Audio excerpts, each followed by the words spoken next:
Santo Justin Martir, Misa, dan Doktrin Ekaristi Awal Gereja oleh Joshua Charles.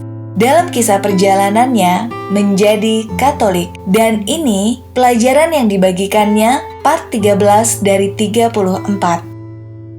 Santo Justin Martir adalah salah satu apologis besar pertama gereja yang memanfaatkan kekuatan filsafat dan kitab suci untuk berargumen demi kekristenan. Dia menjadi martir pada masa pemerintahan Kaisar Marcus Aurelius sekitar tahun 160-an dan dipenggal kepalanya karena tidak mempersembahkan kurban kepada dewa-dewa Romawi. Pada abad kedua, sekitar tahun 155 Masehi, Santo Justin menjelaskan dengan detail yang mencengangkan mengenai misa awal dan doktrin ekaristi gereja.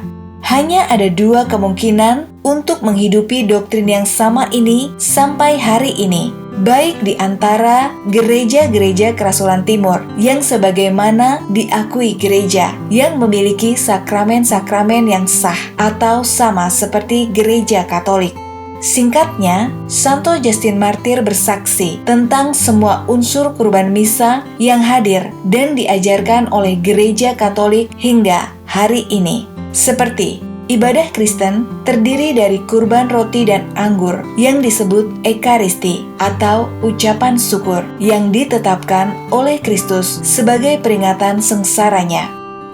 Pengorbanan roti dan anggur ini menjadi tubuh dan darah Yesus Kristus yang sejati setelah doa firman-Nya. Kata-kata instruksi atau konsekrasi yang Yesus gunakan pada perjamuan terakhir melalui apa yang disebut Santo Justin sebagai transmutasi, dan gereja kemudian dikodifikasi sebagai transubstansi. Pengorbanan ini hanya dipersembahkan oleh para imam dan dibagikan kepada jemaatnya hanya oleh mereka dan para klerus atau diaken lainnya, dan bukan orang awam. Pengorbanan ini tersedia hanya bagi mereka yang telah dibaptis dan menerima ajaran gereja. Pengorbanan ini hanya boleh diterima oleh mereka yang dibaptis, yang mematuhi perintah-perintah, atau mereka yang tidak dalam keadaan dosa berat, tetapi dalam keadaan rahmat. Pengorbanan ini memurnikan jiwa, atau apa yang gereja ajarkan adalah pembersihan dosa ringan, karena mereka yang berada dalam dosa berat tidak boleh menerima Ekaristi, dan penguatan spiritual jiwa melalui roti dari surga, seperti dalam Yohanes 6 ayat 32. Pengorbanan ini terjadi pada hari Minggu, hari kebangkitan Yesus, sesuai ajaran Yesus yang disampaikan secara lisan melalui para rasul. Dalam First Apology-nya, Santo Justin Martir menggambarkan ibadah Kristen dan menjabarkan hal-hal yang penting dari apa yang tetap menjadi doktrin Katolik tentang Ekaristi sampai pada hari ini, yang berisi, dan makanan ini disebut di antara kita dalam bahasa Yunani Evkaristia atau Ekaristi, di mana tidak seorang pun boleh mengambilnya kecuali orang yang percaya bahwa hal-hal yang kita ajarkan adalah benar atau persetujuan terhadap doktrin gereja dan yang telah dibasuh dengan pembasuhan yang adalah untuk pengampunan dosa dan untuk kelahiran kembali, yaitu pembaptisan, dan yang begitu hidup seperti yang diperintahkan Kristus. Tidak boleh ada dosa berat, harus dalam keadaan rahmat, karena bukan roti dan minuman biasa yang kami terima ini, tetapi sama seperti Yesus Kristus, Juru Selamat kita, yang telah menjadi daging oleh firman Allah, memiliki daging dan darah untuk keselamatan kita. Demikian pula kita telah diajarkan bahwa makanan yang diberkati oleh doa dari firman-Nya atau kata-kata instruksi atau konsekrasi, dan dari mana darah dan daging kita melalui transmutasi atau apa yang dikodifikasi gereja sebagai transubstansi yang dipelihara adalah daging dan darah Yesus yang menjadi daging atau kehadiran nyata. Karena para rasul dalam memoir yang disusun oleh mereka yang disebut Injil telah menyampaikan kepada kita apa yang diperintahkan kepada mereka, bahwa Yesus mengambil roti dan ketika dia mengucap syukur dan berkata, "Perbuatlah ini sebagai peringatan akan aku." Seperti dalam Lukas 22 ayat 19, "Inilah tubuhku." Dan bahwa dengan cara yang sama setelah mengambil cawan dan mengucap syukur, dia berkata, "Inilah darahku." Dan dia memberikannya kepada mereka. Di tempat lain, Santo Justin berbicara tentang peran imam atau romo yang ditabiskan dalam ibadah ini. Santo Justin menyebut pemimpin ibadah ini sebagai presiden, atau meskipun seperti yang akan kita lihat, dia di tempat lain menyamakannya dengan imam, dan mereka yang membantu presiden dalam membagikan komuni disebut sebagai diaken. Dengan kata lain, ini hanya dapat dilakukan dalam pelayanan tertabis yang terlibat dalam pembagian komuni yang berisi. Kemudian dibawakan kepada presiden roti dan secangkir anggur yang dicampur dengan air, dan dia mengambilnya, memberikan pujian dan kemuliaan kepada Bapa alam semesta melalui nama Putra dan Roh Kudus, dan mengucapkan ucapan syukur panjang lebar, karena kita dianggap layak untuk menerima hal-hal ini di tangannya. Dan ketika dia mengakhiri doa dan ucapan syukur, semua orang yang hadir menyatakan persetujuannya dengan mengatakan amin. Dan ketika presiden telah mengucapkan ucapan syukur dan semua orang telah menyatakan persetujuannya, mereka yang kami panggil diaken memberikan kepada masing-masing dari mereka yang hadir untuk mengambil bagian dari roti dan anggur yang dicampur dengan air di mana ucapan syukur diucapkan, dan bagi mereka yang tidak hadir, mereka membawakannya sebagian. Santo Justin juga berkata tentang fakta bahwa ibadah Kristen berlangsung pada hari Minggu, dan bahwa ini diperintahkan oleh Yesus. Sebuah perintah yang tidak terdapat di dalam kitab suci, hanya melalui mulut Yesus, atau di tempat lain secara eksplisit diperintahkan oleh para rasul, meskipun mungkin secara halus disinggung, yang berisi, "Dan pada hari yang disebut Minggu, semua orang yang tinggal di kota atau di pedesaan berkumpul bersama di satu tempat, dan memoir para rasul atau tulisan para nabi dibacakan selama waktu mengizinkan. Kemudian, ketika pembaca telah berhenti, presiden secara lisan menginstruksikan dan menasehati untuk meniru hal-hal yang baik tersebut. Kemudian kami semua bangkit bersama dan berdoa, dan seperti yang kami katakan sebelumnya, ketika doa kami selesai, roti dan anggur dan air dibawakan, dan presiden dengan cara yang sama mengucapkan doa dan ucapan syukur sesuai kemampuannya, dan orang-orang menyetujuinya dengan mengatakan amin. Dan ada pembagian untuk masing-masing dan partisipasi dari apa yang telah diberikan ucapan syukur. Dan kepada mereka yang tidak hadir, sebagian dikirimkan oleh diaken. Tetapi hari Minggu adalah hari di mana kita semua mengadakan pertemuan bersama, karena itu adalah hari pertama di mana Tuhan setelah mengubah kegelapan dan materi, menciptakan dunia, dan Yesus Kristus, Juru Selamat kita, pada hari yang sama bangkit dari kematian. Karena Dia disalibkan pada hari sebelum Saturnus atau Sabtu, dan pada hari setelah Saturnus, yaitu hari matahari, setelah menampakkan diri kepada para rasul dan murid-muridnya, Dia mengajarkan kepada mereka hal-hal ini yang telah kami serahkan juga kepada Anda untuk pertimbangan Anda.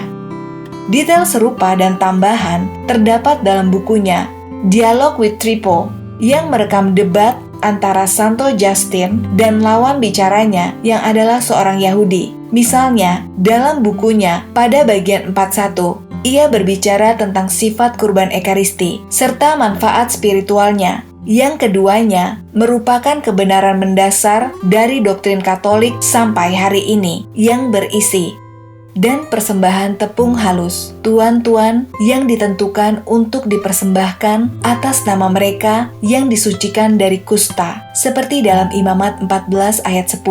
Adalah sejenis roti ekaristi, pelayanan yang ditentukan oleh Tuhan kita, Yesus Kristus, sebagai peringatan akan penderitaan yang Dia tanggung, yang disucikan jiwanya dari segala kejahatan, agar kita semoga pada saat yang sama mengucap syukur kepada Tuhan karena telah menciptakan dunia dengan segala sesuatu di dalamnya demi manusia dan untuk membebaskan kita dari kejahatan di mana kita berada, dan untuk sepenuhnya menggulingkan kerajaan dan kekuatan oleh Dia yang menderita menurut kehendak-Nya. Oleh karena itu, Tuhan berbicara melalui mulut Maleakhi, salah satu dari 12 nabi, seperti yang saya katakan sebelumnya, tentang pengorbanan yang Anda persembahkan pada waktu itu. Seperti dalam Maleakhi 1 ayat 10-12, "Saya tidak berkenan kepada kamu, kata Tuhan, dan aku tidak akan menerima pengorbananmu di tanganmu,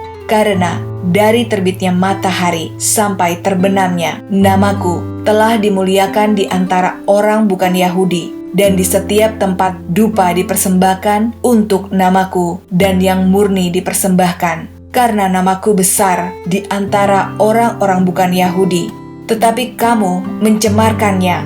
Demikianlah firman Tuhan. Dia kemudian berbicara tentang orang bukan Yahudi itu, yaitu kita yang di setiap tempat mempersembahkan kurban kepadanya, yaitu roti ekaristi dan juga cawan ekaristi, menegaskan bahwa kita memuliakan nama Dia dan bahwa Anda mencemarkan itu. Di bagian 116, ia menunjuk pada fakta bahwa kurban ini hanya dipersembahkan melalui para imam yang ia sebut sebagai presiden dalam permintaan maafnya yang berisi, "Demikian pula kita yang melalui nama Yesus telah dipercaya sebagai satu orang di dalam Allah pencipta semua, telah ditelanjangi melalui nama putra sulungnya dari pakaian kotor, yaitu dosa-dosa kita, dan dengan berapi-api dikorbankan oleh firman panggilannya. Kita adalah ras imam yang besar, Allah yang sejati, sebagaimana bahkan Allah sendiri memberikan kesaksian, mengatakan bahwa di setiap tempat di antara bangsa-bangsa lain, kurban dipersembahkan kepadanya dengan baik dan murni. Sekarang, Tuhan tidak menerima pengorbanan dari siapapun, kecuali melalui para imamnya." Memang, Yesaya yang menubuatkan kedatangan imamat baru ini menyebutkan persembahan sereal sama seperti yang dijelaskan dalam imamat dan dirujuk oleh Santo Justin dalam apologinya sebagai gambaran awal dari ekaristi, dan bahwa dari antara orang bukan Yahudi, beberapa dari mereka juga akan kuambil untuk para imam dan untuk orang-orang Lewi. Demikianlah firman Tuhan. Seperti Yesaya 66 ayat 20-21.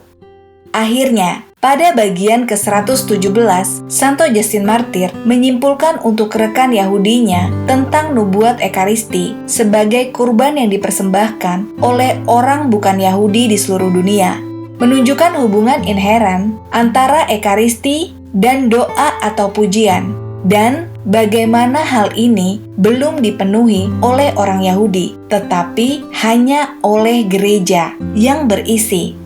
Oleh karena itu, Allah mengantisipasi semua kurban yang kita persembahkan melalui namanya ini dan yang Yesus Kristus perintahkan untuk kita persembahkan, yaitu dalam ekaristi roti dan cawan, dan yang dipersembahkan oleh umat Kristiani di semua tempat dan di seluruh dunia, bersaksi bahwa mereka berkenan kepadanya, tetapi Dia benar-benar menolak mereka yang dipersembahkan oleh Anda dan oleh para imam Anda dengan mengatakan, "Dan aku tidak akan menerima pengorbananmu di tanganmu, karena dari terbitnya matahari sampai terbenamnya namaku dimuliakan di antara bangsa-bangsa lain, Dia berkata, tetapi kamu mencemarkannya. Seperti dalam Maleakhi 1 ayat 10-12. Namun bahkan sekarang, dalam kecintaan Anda pada perselisihan, Anda menegaskan bahwa Allah tidak menerima pengorbanan mereka yang saat itu tinggal di Yerusalem dan disebut orang Israel, tetapi mengatakan bahwa Dia senang dengan doa-doa individu. Bangsa itu kemudian bubar dan menyebut doa mereka sebagai kurban.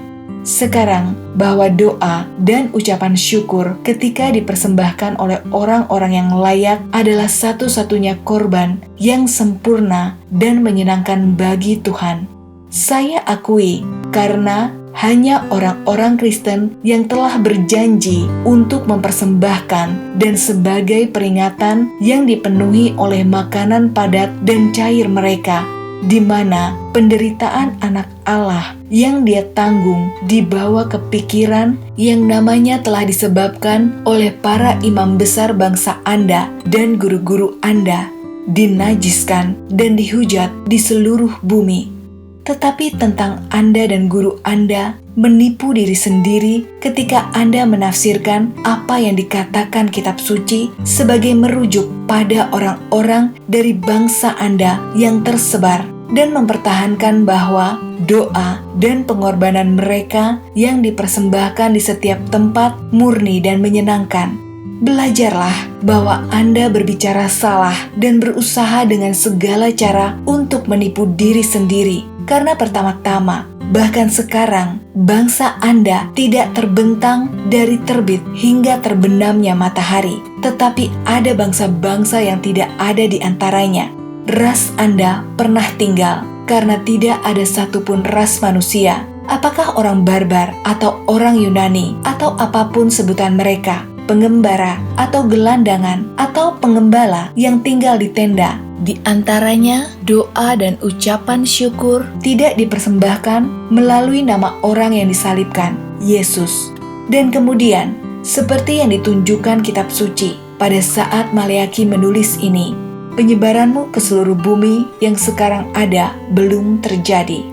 Singkatnya, Santo Justin Martir bersaksi tentang semua elemen penting dari ibadah Katolik di tahun 155 Masehi dan menghubungkannya dengan tradisi apostolik, baik tertulis maupun tidak tertulis.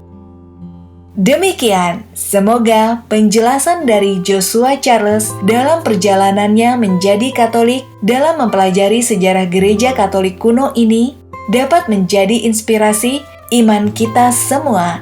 Dan tetaplah setia pada iman Katolik kita. Sampai jumpa lagi bersama saya, Benedikta. Salam sukacita.